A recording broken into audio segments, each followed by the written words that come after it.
যদি শত্রু কমাতে চাও তবে এই 7টি কথা মেনে চলো। নাম্বার 1, রাগ কম করো এবং কথা কম বলো।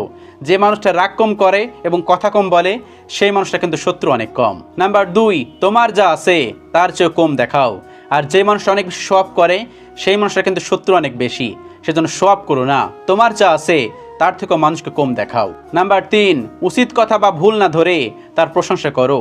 কোন একটা মানুষ যদি তোমার সামনে ভুল করে তারপরও তার ভুলটা ধরো না, তার প্রশংসা করো।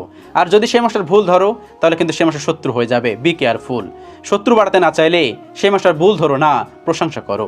নাম্বার 4, কারোর সাথে তর্ক করো না। কারোর সাথে যদি অতিরিক্ত তর্ক করো তাহলে সেই মানুষ কিন্তু শত্রুতে পরিণত হবে। কখনোই কারোর সাথে বেশি তর্ক করতে যাবেন না। তর্ক না করলে দেখবেন আপনি অনেক বেশি ভালো আছেন, অনেক বেশি সুস্থ আছেন। তর্ক করলে নিজের শরীর ক্ষতি হবে, নিজের মানসিক অবস্থা ভেঙে পড়বে। কি দরকার তর্ক করার? তর্ক করবেন না, দেখবেন আপনার শত্রু বাড়বে না। নাম্বার 5, কাউকে মিথ্যা কথা বলিও না।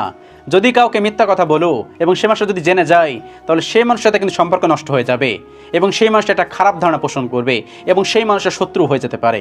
Be careful. সেজন্য কিছু কিছু মানুষকে কখনোই মিথ্যা বলতে হয় না এবং মিথ্যা বলা কিন্তু খুব খারাপ একটা কাজ।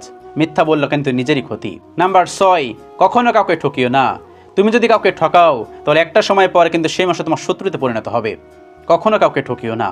সবাইকে ভালোবাসো, আপন করে নাও। খুব কম কথা বলো, তাহলে দেখবে ভালো যাচ্ছো। আর যদি তুমি কাউকে ঠকাও তাহলে একটা সময় পর দেখবে সেই মানুষ তোমার শত্রুতে পরিণত হবে। নাম্বার 7, কখনো অহংকার করিও না। তুমি যত বেশি অহংকার করবে, যত বেশি সব করবে, তত বেশি শত্রু জমা হবে। সেজন্য খুব বেশি অহংকার করো না। নিজেকে সাদামাটা দেখাও, আল্লাহ রাব্বুল আলামিনের কাছে ছোট দেখাও।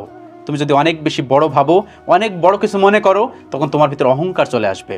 আর অহংকার চলে আসলে দেখবা তোমার শত্রুতে পরিণত হবে অনেক মানুষজন। Be careful.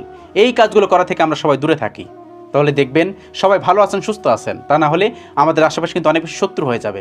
কারণ এই পৃথিবীর সবাই কিন্তু আমাদের ভালো চায় না। অনেক মানুষ আছে আমরা যেন দুমড়ে মুচকে যাই সেটার জন্য তারা বসে আছে, সেটার জন্য তারা অপেক্ষা করছে। কি দরকার এই কাজগুলো করা? আল্লাহ রাব্বুল আলামিন আমাদের সকলকে বোঝার তৌফিক দান করুন। আমিন।